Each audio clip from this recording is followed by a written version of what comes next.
Le jour de mon mariage, ma sœur a fait un scandale, a lancé son champagne, fracassé ma pièce montée et hurlé « Voilà ce que tu mérites pour jouer les supérieurs ». Ma mère l'a prise dans ses bras, elle a juste besoin d'évacuer. Je n'ai rien dit. Ce soir-là, j'ai fait ce que personne n'aurait imaginé. J'ai annulé son virement pour ses frais de scolarité et gelé son bail, dont j'étais garant, mais c'est à 8h40 du matin qu'ils ont appris la vraie nouvelle. Il est fascinant de voir à quel point un seul instant peut réécrire chaque souvenir que l'on pensait gravé dans le marbre. Le 3 août était censé être le plus beau jour de ma vie. 43 invités, un jazz léger en fond sonore, une salle parfaitement éclairée.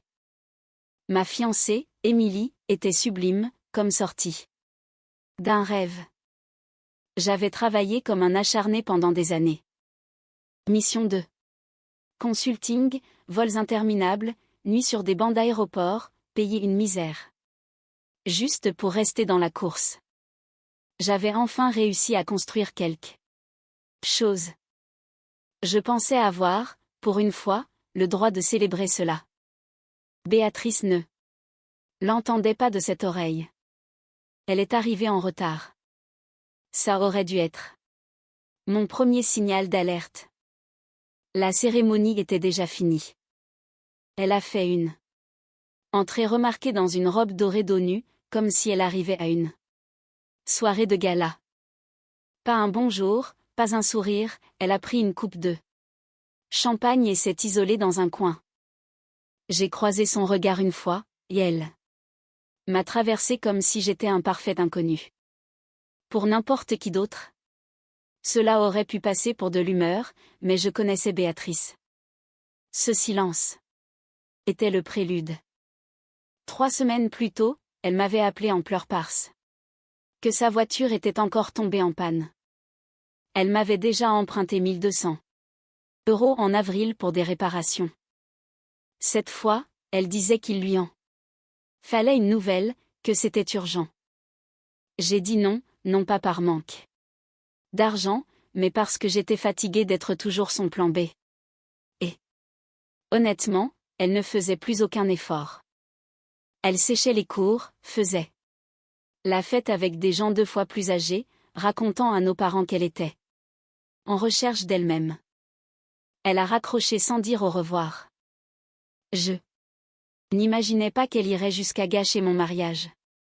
Je lui ai laissé le bénéfice du doute. Comme toujours. Elle a attendu le moment du toast. Juste au moment où je me levais pour remercier tout le monde d'être venu, pour parler d'amour, de construire une vie avec quelqu'un qui vous apporte la paix. Béatrice s'est levée aussi. Une seconde, j'ai cru qu'elle allait faire un discours. Mon verre était à mi-chemin de ma bouche. Puis elle l'a jeté. Le champagne a volé. Dans un arc parfait pour exploser sur la table des desserts. Il a fracassé un cadre photo d'Émilie et moi, souriant au bord d'une falaise à Moï. Puis elle a attrapé la pièce montée et l'a renversée comme si elle retournait une table. Le gâteau ne s'est pas juste écroulé. Il s'est effondré. 3 étages, un travail de sucre délicat, des fleurs personnalisées, tout a fini étalé sur le sol. Elle m'a fixé droit dans les yeux et a hurlé assez fort pour que les gens à l'extérieur de la salle l'entendent, voilà ce que tu mérites pour jouer les supérieurs. Il y a eu un tel silence après cela que je pouvais entendre le téléphone de quelqu'un vibrer. Quelques invités ont regardé autour d'eux, espérant peut-être qu'il s'agissait d'une mise en scène ou d'une blague élaborée. Ce n'était pas le cas. Ma mère a couru vers Béatrice comme si elle venait d'être agressée. Elle a juste besoin d'évacuer, a-t-elle dit, en la serrant comme si c'était une victime de guerre. Les parents d'Émilie me fixaient avec incrédulité. Mon témoin ne bougeait plus. Même le DJ a coupé la musique. Aucune excuse. Aucun remords. Béatrice n'a même pas pleuré. Elle est juste partie, comme si elle venait de prouver quelque chose. Je n'ai pas dit un mot. Non pas parce que je n'avais rien à dire, mais parce que je savais que ce n'était pas le lieu pour le faire. Je n'allais pas laisser ma sœur transformer mon mariage en son tribunal. J'ai souri, j'ai murmuré quelques mots doux à Émilie et j'ai fait un signe au coordinateur. Le reste de la soirée a traîné en longueur. Certains ont dansé, d'autres ont essayé de faire comme si rien ne s'était passé, mais le traumatisme était là. Le souvenir était gravé. À la maison ce soir-là, Émilie était silencieuse. Elle m'a demandé si j'allais bien. J'ai répondu que oui. Ce n'était pas vrai, mais j'étais concentrée. Pendant qu'elle se changeait, j'ai ouvert mon ordinateur portable. Je me suis connectée au portail de l'université et j'ai révoqué le dépôt de scolarité que j'avais effectué pour Béatrice le mois dernier. 9 400 € envolés. Puis je me suis connectée au portail de gestion locative pour l'appartement dont j'étais garant. Compte bloqué, dossier marqué pour révision. Aucune approbation, aucun paiement de loyer. Bail gelé. Loyer dû dans 5 jours. À 8h40 le lendemain matin, Béatrice m'a appelé. Je n'ai pas répondu. Elle a envoyé 3 SMS. C'est quoi ce délire? Pourquoi le portail est bloqué? Je ne peux plus rien faire. C'est toi qui as fait ça? Je n'ai pas répondu, car cette matinée n'était pas une fin. C'était un début. Au 6e SMS, Béatrice a abandonné sa confusion feinte. Le dernier disait juste « Règle ça ». J'ai mis mon téléphone en silencieux et j'ai préparé un café. Je n'en ai pas parlé immédiatement à Émilie, non par secret, mais parce que je voulais savourer le silence. Le mariage était fini. Le chaos était passé, et pour la première fois depuis des années, j'avais cessé d'être le filet de sécurité de Béatrice. Vers midi, ma mère a appelé. J'ai laissé sonner. Elle a laissé un message, ta sœur est très bouleversée. Elle se sent abandonnée. Rappelle-moi. L'ironie. Elle ne se sentait pas abandonnée. Quand je me portais garant pour son bail, quand je payais ses frais de scolarité, quand je couvrais ses découvertes bancaires, quand je la sortais d'une galère d'Airbnb. Ou quand je lui envoyais 500 € pour retenir jusqu'à vendredi, ce qui se soldait par un silence radio de 4 semaines. Personne ne m'appelait pour savoir comment je me sentais, moi. Béatrice ne m'a pas adressé la parole pendant 2 jours après le mariage. Puis elle s'est présentée devant mon appartement. Émilie l'a vue par l'œil de bœuf et n'a pas ouvert. Elle a frappé pendant 10 minutes. Fort, un rythme régulier, comme une enfant cherchant la bagarre. Émilie a fini par entr'ouvrir la porte et lui a demandé ce qu'elle voulait. Béatrice n'a même pas dit bonjour, elle a commencé à exiger des choses. Elle disait qu'elle avait 5 jours pour payer son loyer, qu'elle avait déjà dépensé l'argent de son boulot d'été, qu'elle comptait sur cet argent de scolarité, que je n'avais aucun droit, que j'avais une obligation morale de payer. Émilie lui a dit que je n'étais pas là. C'était un mensonge. J'étais dans le salon, mais je n'étais pas disposée à parler à travers une porte. Pas tant qu'elle ne montrerait pas le moindre remords, ce qu'elle ne fit pas. Elle est partie en hurlant à propos de ses droits légaux, affirmant que je ne pouvais pas tout couper sans avertissement. Mais elle avait tort. J'avais vérifié le bail. J'étais le signataire principal. Elle n'était que l'occupante. Elle n'avait aucun pouvoir. Légalement, je pouvais couper les ponts. Et c'est ce que j'avais fait. 3 jours passèrent. Elle m'a envoyé un email intitulé « Tu fais vraiment ça ?» À l'intérieur, elle détaillait ses dépenses à venir. Elle voulait que je rétablisse le virement, disant que si je ne le faisais pas, elle devrait abandonner son semestre. Que si elle était expulsée, ce serait de ma faute. Elle a essayé de me culpabiliser, disant qu'elle avait gâché le mariage parce qu'elle était dépassée par ses émotions et que j'aurais dû comprendre que j'étais le seul de la famille avec de l'argent et que ça me montait à la tête. Je n'ai pas répondu. J'ai transféré l'email à Émilie avec ce mot. C'est à ton tour de lire ce numéro de cirque. C'est là que Béatrice a escaladé. Elle est revenue. Cette fois, elle a attendu qu'Émilie rentre du travail et a essayé de se glisser derrière elle par la porte. Émilie n'a pas crié. Elle a attrapé Béatrice par le bras, l'a traînée dans le couloir et lui a dit que si elle recommençait, elle appellerait la police. Puis, sans prévenir, Émilie a attrapé une poignée de cheveux de Béatrice et l'a poussée vers la sortie. Sans drame, juste une force nette et brutale. Béatrice a crié, mais Émilie n'a pas sourcillé. Elle a fermé la porte à clé comme si elle venait de sortir les poubelles. 10 minutes plus tard, mon téléphone s'est rallumé. C'était mon père. Il a commencé par un soupir. « Écoute, il faut qu'on parle de ta sœur. » J'ai demandé ce qu'il y avait à dire. Il a prétendu qu'elle était en pleine spirale descendante et que je devais l'aider à atterrir. Que ce qu'elle avait fait au mariage n'était qu'une question d'émotion et que je ne devais pas le prendre personnellement. Que j'étais assez âgé pour être celui qui fait preuve de maturité. Je lui ai répondu que c'était ce que je faisais depuis des années. Il m'a dit de ne pas la punir pour un mauvais moment. J'ai rétorqué que ce n'était pas un moment, mais un schéma récurrent. J'ai raccroché quand il a commencé à parler d'unité familiale, car à ce stade, je savais quelque chose qu'aucun d'eux n'avait encore admis. Béatrice n'était pas en train de chuter. Elle était enfin en train de toucher le fond. Après qu'Émilie a mis Béatrice à la porte, nous n'en avons pas parlé immédiatement. Ce n'était pas gênant, nous étions juste silencieux.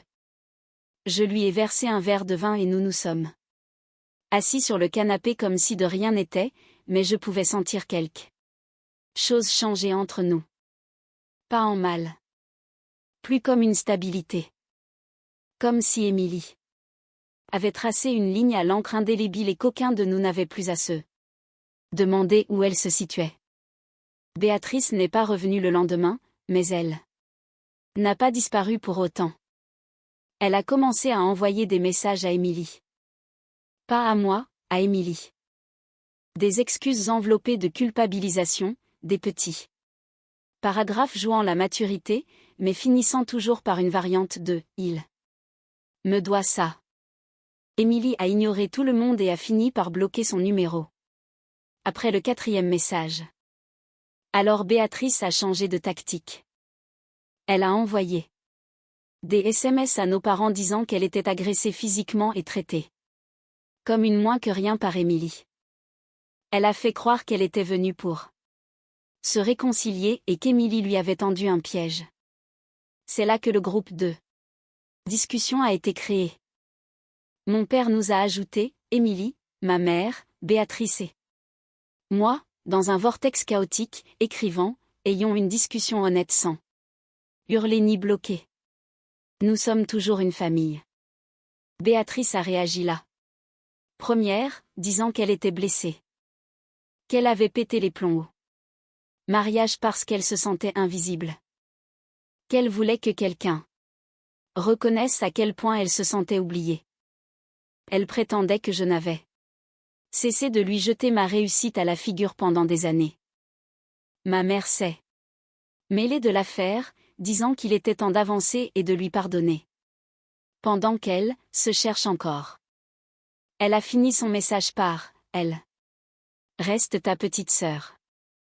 Émilie a quitté le groupe. J'ai fixé l'écran pendant un long moment. Puis j'ai répondu avec exactement 3 phrases, ce n'est pas un bébé. Elle a 22 ans et elle doit apprendre le prix du manque de respect. Silence radio après ça. Personne n'a répondu. Pas de petite bulle indiquant que quelqu'un écrivait. Juste cette tension numérique étrange qui semble plus assourdissante que des cris. 2 jours plus tard, j'ai appris par ma cousine que Béatrice avait fait ses cartons et quitté son appartement. Elle ne pouvait plus payer le loyer.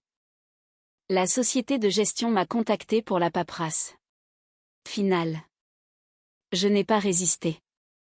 J'ai tout signé, m'assurant que mon crédit était protégé, et je suis passé à autre chose. Mais le vrai coup de théâtre est arrivé. Une semaine plus tard. Béatrice s'est réinscrite à l'université, non pas à mon nom, mais à celui de mes parents. Il s'avère qu'ils ont payé les frais de scolarité eux-mêmes après toutes ces plaintes sur l'argent, après toute cette culpabilisation sur « nous n'avons pas les mêmes opportunités que toi ». Ils ont juste sorti la carte et payé discrètement. Aucune annonce, aucune excuse, ils l'ont fait comme si cela avait été une option depuis le début. Donc, il avait l'argent. Il ne voulait juste pas le dépenser pour elle tant qu'il pouvait faire pression sur moi. J'en avais fini. Je n'étais pas en colère, je me sentais juste soulagée. Émilie et moi étions sur le balcon ce soir-là, à boire du vin bon, marcher et à manger des restes, et je lui ai dit que j'avais l'impression qu'une attente longue d'une décennie venait de prendre fin. Elle a souri et a dit « Bien.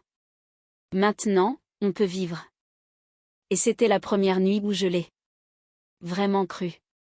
Environ une semaine après le départ définitif de Béatrice, le calme est revenu.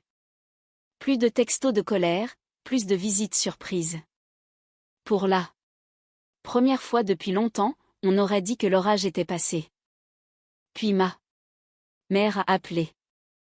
Pas de « bonjour », pas de « comment vas-tu ». Juste « tu seras à l'anniversaire de ton père samedi prochain, n'est-ce pas ?» Comme si rien ne s'était passé. Comme si mon mariage n'avait pas été pris en otage. Comme si ma sœur n'avait pas causé cette scène dont tout le monde parlait encore. J'ai dit que je n'étais pas sûre. Elle a fait une pause puis a dit « Béatrice sera là. Je veux que vous parliez comme des adultes. Et je veux que tu arrêtes d'être aussi froid. » Cette remarque m'a frappée. C'était moi le froid? Pas celle qui avait saccagé une pièce montée et hurlé devant tout le monde, pas celle qui vivait à mes crochets depuis 3 ans, mais celui qui avait fini par dire « ça suffit ». C'était à moi qu'ils en voulaient. J'ai raccroché sans rien promettre. Ce soir-là, Émilie et moi avons préparé le dîner sans même en parler. Avant d'être à la moitié du repas. Elle a dit qu'on ne devrait pas y aller. J'étais d'accord. Puis le vendredi soir, la veille de la fête, quelque chose d'encore plus ridicule est arrivé. Béatrice m'a envoyé une demande sur Venmo. Pour 1 800 €. Libellé, pour le gâteau et le cadre cassé. Lol.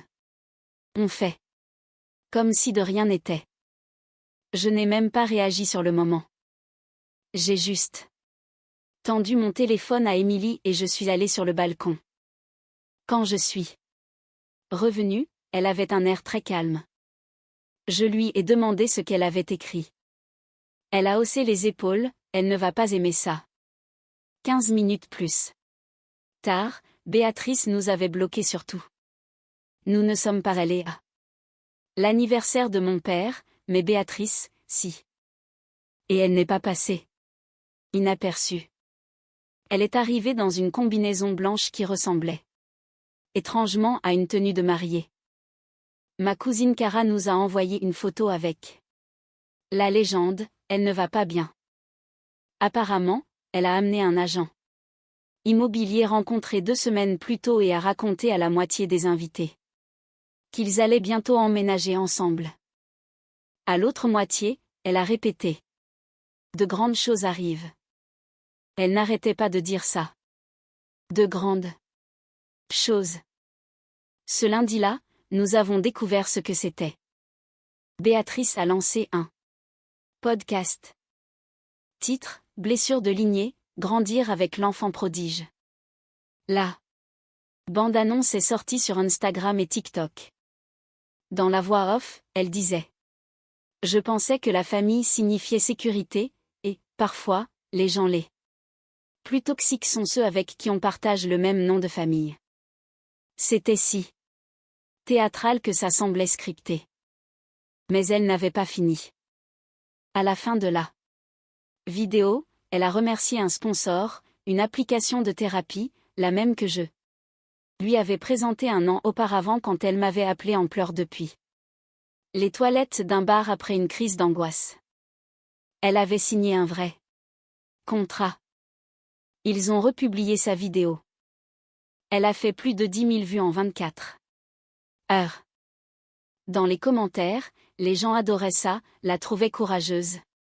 Demandaient des conseils, disaient qu'ils s'identifiaient. Je me moquais du podcast en soi, mais cela m'a laissé un sentiment de malaise, comme si j'étais lentement écrit dans la fiction de quelqu'un d'autre. Puis vint le rebondissement inattendu. Elle m'a envoyé un email. Objet, parlons. Le corps du texte était court, j'aimerais qu'on se voie. Pas de drame, juste une conversation. J'ai des choses à te dire. Je pense que tu seras fier de moi. Pas d'accusation, pas d'insulte, juste un ton calme et parfaitement composé. Ça ne lui ressemblait pas du tout. Émilie l'a relu 2 fois, elle n'essaie pas de réparer quoi que ce soit. Elle pose un piège. J'ai répondu par une seule ligne, Émilie sera là aussi. Elle n'a jamais répondu, mais j'avais le sentiment que ce n'était pas fini, et j'avais raison. 3 jours après l'email, mes parents ont débarqué à notre appartement. Pas d'appel, pas d'avertissement, ils ont juste sonné à 19h15 alors qu'Émilie et moi dînions. J'ai entrouvert la porte, sans rien dire. Mon père a fait un petit signe de main. Comme s'il s'agissait d'une visite amicale. Ma mère avait son sac à l'épaule. Comme si elle prévoyait de rester. Elle a dit, on veut juste parler. Calmement. J'ai dit qu'ils avaient 3 minutes. Ils sont entrés quand même.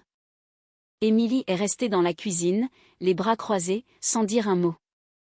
Elle n'allait pas jouer le jeu du sourire de façade. Elle n'en avait pas besoin.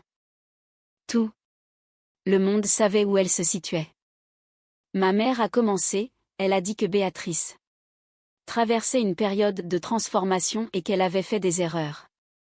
Qu'elle regrettait profondément. Elle a dit que le podcast était juste sa façon de traiter les choses, que je ne devais pas le prendre personnellement. Puis mon père a ajouté, elle veut une relation avec toi. Elle ne sait juste pas comment le dire. J'ai demandé si Béatrice avait vraiment dit ça ou s'il espérait juste que je morde à l'hameçon. Ils n'ont pas répondu. Alors ma mère a dit quelque chose qui a tout stoppé, elle a réemménagé avec nous. Temporairement. Juste le temps qu'elle se remette sur pied. Émilie a lâché un soupir assez fort pour que toute la pièce l'entende. Le tableau était complet. Ils avaient payé ses frais de scolarité, ils l'avaient fait revenir à la maison. Et ils étaient ici non pas pour me demander quelque chose, mais pour s'assurer que je ne lui rendrais pas la vie plus difficile. Il ne faisait pas de médiation, il faisait de la gestion. Je leur ai demandé droit dans les yeux. S'il lui avait déjà dit que ce qu'elle avait fait au mariage était mal. Ma mère a dit qu'elle était dépassée. Mon père a dit qu'elle ne voulait pas le gâcher. J'ai redemandé, est-ce que l'un de vous deux lui a dit que c'était mal? Ils sont restés silencieux. Ça m'a tout dit. Ils n'étaient pas en colère contre elle. Ils étaient embarrassés. Et le moyen le plus simple de faire Disparaître l'embarras était de me le transférer. J'ai dit que j'en avais fini. Avec l'argent, avec la culpabilité, avec les jeux. Que s'il voulait continuer à financer sa vie, il pouvait le faire, mais que ça ne viendrait plus de moi. J'ai dit qu'ils avaient fait un excellent travail en élevant une fille qui croit que les conséquences n'existent pas. Puis je leur ai demandé de partir. Ils ont hésité, mais ils sont sortis. Béatrice ne m'a pas recontacté après ça. Mais son podcast a continué. L'épisode 2 parlait des frères et sœurs narcissiques. L'épisode 3 était intitulé « Quand ils vous font passer pour fous ». Émilie et moi avons ri en écoutant le titre. Quelques jours plus tard, j'ai vérifié le bail de notre appartement. Il nous restait 8 mois. J'ai regardé nos économies, fait les calculs, et dit à Émilie qu'on devrait partir. Quelque part. Loin. Quelque part au chaud. Quelque part qui n'avait rien à voir avec tout ça. Elle a souri. Le lendemain matin, nous avons réservé 2 billets aller-retour. Pour les Maldives. Nous partions dans 6 semaines. Pas de famille, pas de drame, juste la paix. Le genre de paix que l'on a enfin l'impression d'avoir mérité. Le dernier message que j'ai reçu de Béatrice est arrivé 2 jours avant notre vol. Juste un emoji feu. Pas de mots, pas de contexte. Comme si elle essayait d'envoyer un avertissement vague ou peut-être juste de me rappeler qu'elle m'observait toujours. Je l'ai montré à Émilie pendant qu'on préparait nos bagages. Elle n'a même pas réagi. Elle a scanné sa carte d'embarquement et a dit « Parfait. Laisse tout brûler. » J'ai bloqué le numéro. C'était le dernier fil conducteur avant le voyage. Il y avait aussi le silence des autres. Mon père n'a pas appelé. Ma mère a envoyé un SMS générique « J'espère que tu vas bien » que j'ai ignoré. Il n'y avait plus de leçons de morale, plus de culpabilisation. Je pense qu'ils ont enfin réalisé que je ne serais pas celui qui réparerait ceux qu'ils ont cassés. Pas cette fois. Nous sommes partis pour les Maldives un jeudi matin. Pas d'escale, pas de précipitation. J'ai regardé Émilie dormir contre le hublot alors que nous survolions des kilomètres d'eau. Et pour la première fois depuis des années, mon cerveau n'avait pas l'impression d'être en feu. Pas de calcul, pas de plan financier, pas de mission de sauvetage, juste le calme. Notre bungalow était au-dessus de l'eau. Littéralement. On pouvait entendre l'océan sous les lattes du plancher. Il y avait une pancarte à l'intérieur. Pas d'horloge. Laissez le temps vous appartenir à nouveau. Ça m'a frappé plus fort qu'il n'aurait fallu. Nous n'avons pas parlé de Béatrice. Pas une seule fois. Pas avant le 4e jour. Nous prenions le petit déjeuner sur la terrasse. Juste le son des vagues et des oiseaux quand Émilie a dit « Tu penses qu'ils l'admettront un jour ?» Je n'ai pas eu besoin de demander de qui elle parlait. Non, ai-je répondu. Mais je pense qu'ils le savent. Et je crois vraiment qu'ils le savent. Pas de manière consciente ou réfléchie, mais avec ce silence inconfortable qui s'installe quand votre bouc émissaire préféré quitte la pièce pour de bon. Ils savent que j'ai toujours été celui qui réparait ses erreurs. Ils savent qu'ils ont laissé faire parce que c'était plus facile que de lui dire non, et ils savent surtout maintenant qu'ils ne peuvent plus me solliciter comme ça. Béatrice est restée avec eux. Elle n'a pas trouvé de nouvelles appartement. Son bail a expiré discrètement, et l'immeuble a reloué l'unité sans problème. Je le sais parce que la société de gestion m'a contacté pour la confirmation finale. Elle n'a jamais cherché à m'en parler. N'a jamais dit merci. N'a jamais dit pardon. Elle ne le fera jamais, mais j'ai arrêté d'attendre ça. Je n'ai pas besoin d'excuses. J'avais juste besoin que ça s'arrête. Le podcast a continué pendant encore 2 épisodes. L'un portait sur le fait d'être effacé par son système de soutien, l'autre sur l'abus financier au sein des familles. Je n'ai pas écouté. Mais Cara, si. Elle a dit que Béatrice déformait tellement la vérité que ça n'avait plus aucun sens. Les gens ont cessé d'interagir. Les commentaires ont ralenti. Les sponsors ont disparu. Après ça, plus rien. Le silence n'était pas seulement numérique. Il a déteint sur la réalité. J'ai arrêté de vérifier ses réseaux sociaux. Ma mère a arrêté d'envoyer des SMS de groupe agressifs. Mon père ne l'a pas mentionné là. Seule fois où il a appelé pour une question mécanique. Finalement, Cara m'a dit que Béatrice s'était réinscrite à des cours à temps partiel, avec l'argent de mes parents cette fois. Apparemment, ils ont puisé dans une réserve de secours qu'ils gardaient pour les urgences. J'ai presque ri. Il s'avère qu'ils avaient tout depuis le début. Ils ne voulaient juste pas l'utiliser. Pas tant que je ne refusais pas. Émilie et moi sommes revenus vers une version différente de notre vie. Nous avons déménagé dans un meilleur endroit. Plus loin de la ville, plus près du calme. Plus de téléphones qui vibrent. Plus de paiements partagés. Juste nous. J'ai pris une nouvelle carte bancaire, j'ai laissé derrière moi mes jours de garant. J'ai même changé le mot de passe de mon compte en banque pour la première fois en 6 ans. Plus de retraits surprises. Plus de demandes Venmo. Intitulé « S'il te plaît, ne pose pas de questions ». On ne parle plus du mariage. On n'en a pas besoin. Ce n'est qu'un incident étrange dans une histoire qui ne nous appartient plus. Certains soirs, nous nous asseyons sur notre nouvelle véranda avec du vin et regardons le chien du voisin chasser les papillons de nuit sous la lumière du porche. Nous parlons de choses réelles, de livres, de voyages, d'idées, de l'entreprise qu'Émilie planifie, de choses vraies. Cette ancienne vie, elle ne semble même plus être la mienne. C'est quelque chose que j'ai vu se produire, quelque chose sur lequel j'ai refermé le livre. Parfois, il n'est pas nécessaire de combattre le feu.